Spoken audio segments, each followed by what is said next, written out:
I'll start off. I'll start off in English and then do a quick Spanish and then answer questions. I'm sorry, sir. Let me get one other person. Okay.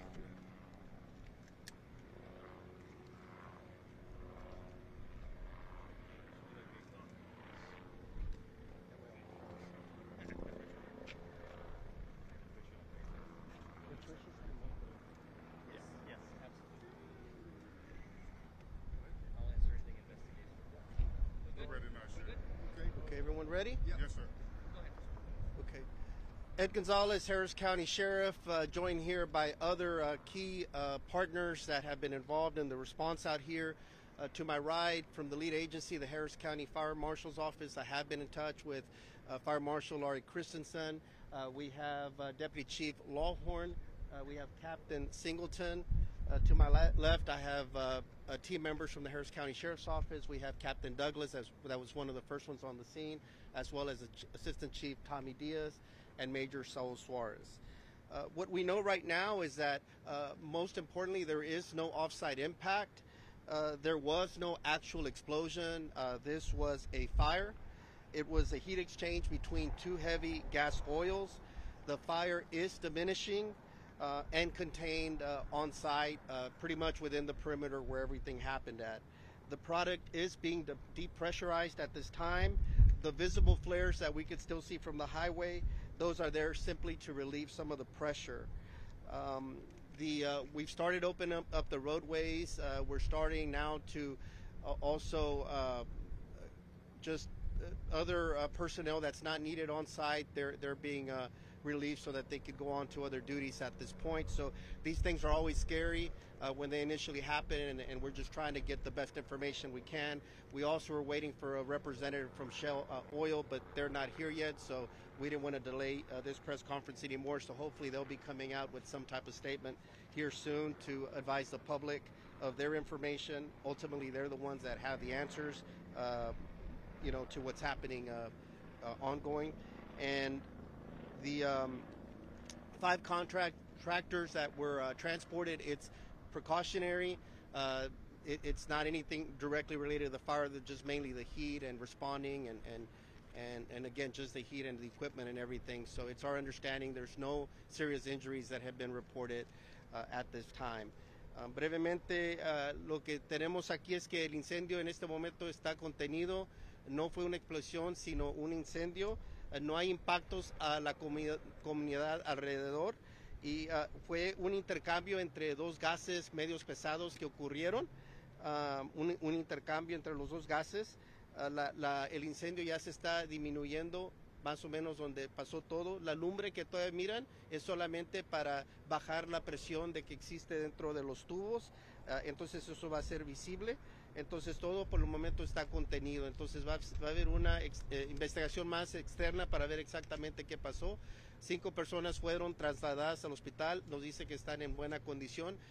Fue más relacionado con el calor y la respuesta, yo hablé de todo el equipo que tienen puesto ellos, pero no era realmente algo de impacto del incendio ni nada de eso.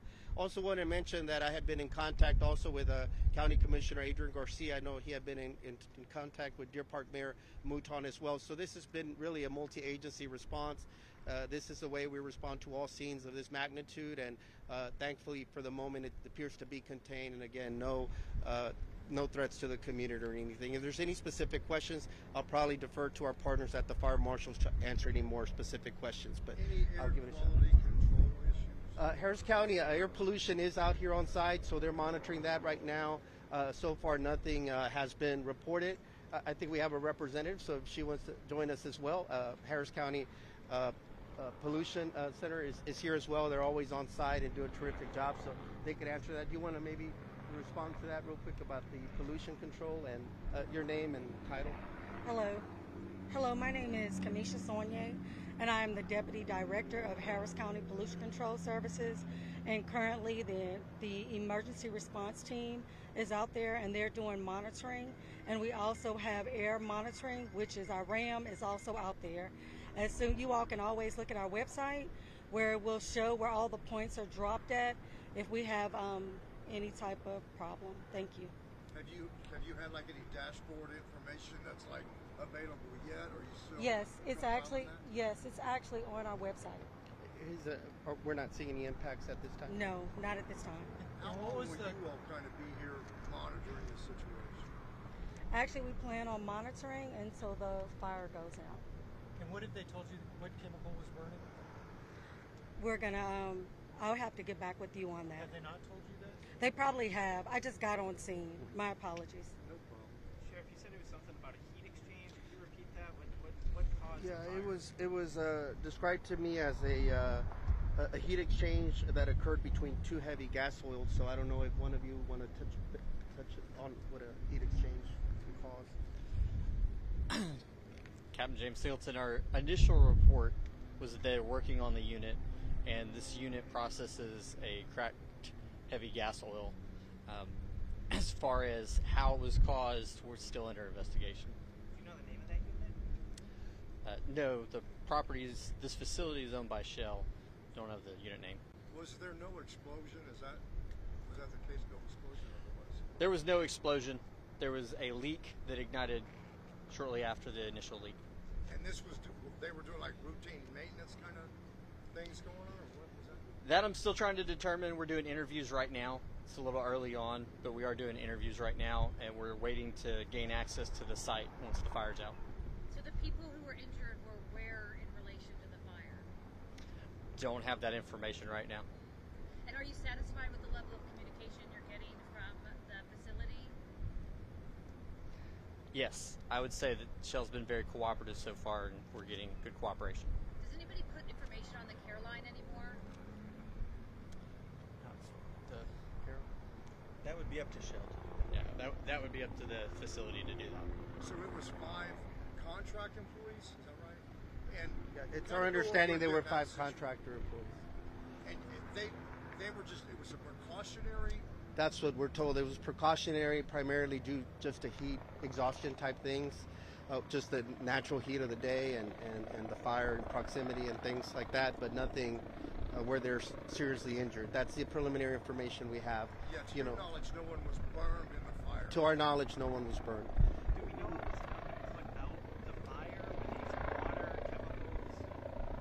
chemicals? But before we do, we have some preliminary information on the gas. I wanted to just update real quick. Again, it's still preliminary. It's like a precursor to. It's one of the products that creates the gas or develops. Correct. It's actually a hydrocarbon, which is a heavy gas, which is a precursor to production of gas and diesel.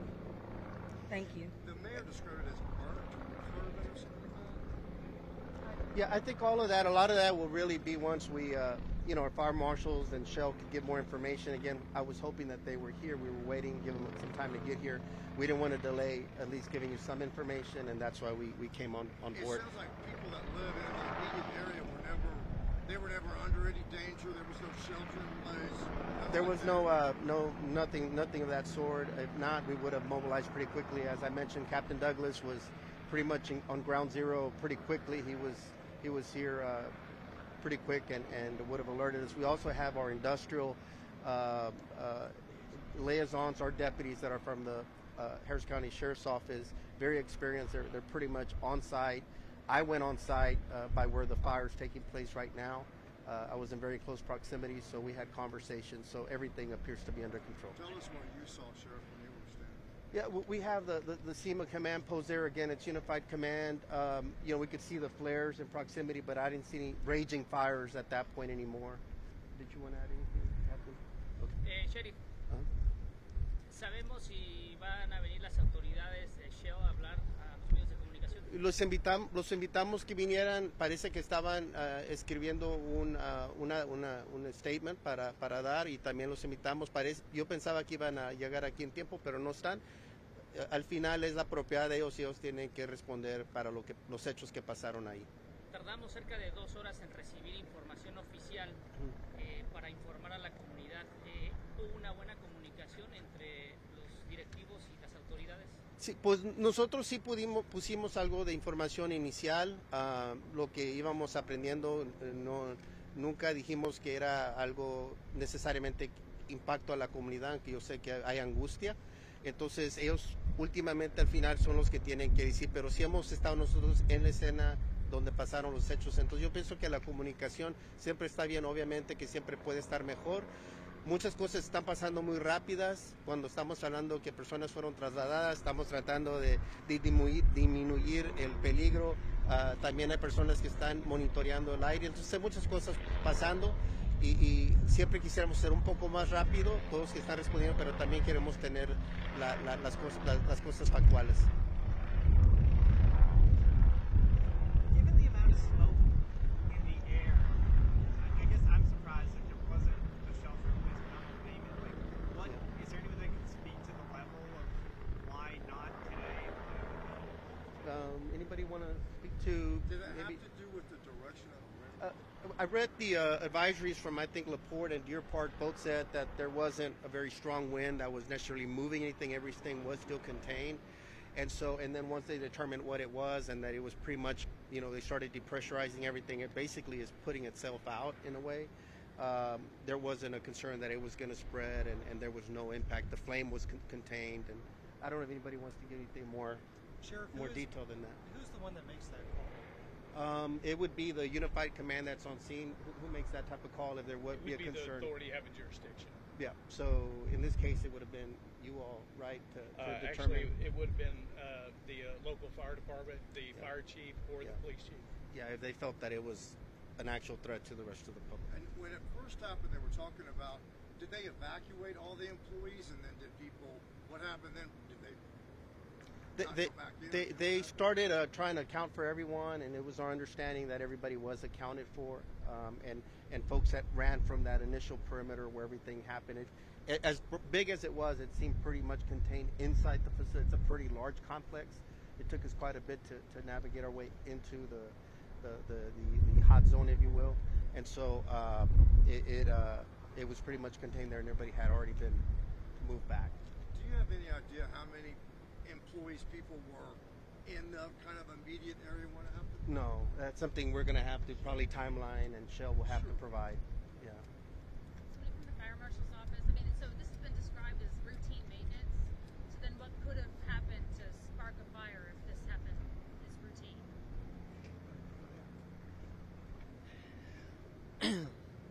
In the early reports that they were doing maintenance, in this type of event, you can easily have a leak of product, and it can easily find an ignition source. Tools can be used that cause spark. There have tools they're supposed to use that don't cause that, but it's going to be part of the investigation as we're looking to find out what the sequence of events was. Was there a leak prior to the fire as being initially described? Is there a lot of damage to that particular area? From our vantage point, there's been a significant fire, but we've not been close to the unit due to the safety concerns so far. You said you had to interview people. Do you have any idea how many people you need to talk to? That'll be part of the investigation. On an investigation such as this, you're looking at a large number of people that have to be interviewed. Everyone that was at the unit at the time of the fire, the controllers, management, anybody that called 911. There's a significant number of interviews involved in the investigation. How long is it going to take? I'm making plans for the weekend. We'll be out here a while.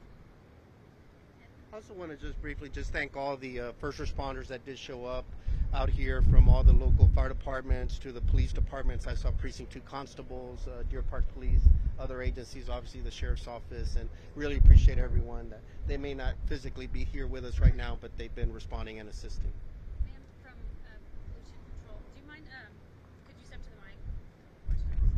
So, your PIO was telling us about the monitoring that you're doing, the vehicle monitoring for vehicles. I guess you're in channel view doing. Can you kind of talk about that, please?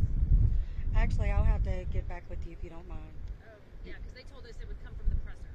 So, Okay. You have several I just got on monitors. scene, but we do have several Typically monitors what- out there. Actually, we have like our emergency response crew. It's actually boots on the ground, so they are out there dropping points and doing monitoring. And then we also have a RAM that's also taking monitoring points all over within the Channelview area, just to see what exactly they pick up on. And that'll be on the website. Yes, everything is on the website. Do you know the latest numbers by chance? no, but I can get them to you after this press conference. So when you say on the website, you mean the readings will be on the website? Yes, the dots. But again, at this point, there's no concern. Right? I will be able to let you know that after this press conference. But you did say that the initial observation, you weren't picking up anything. Correct. Yeah. I don't know if anything has happened as we speak now. Yeah. But before then, we haven't picked up anything. Okay. All right. Thank you all. Gracias.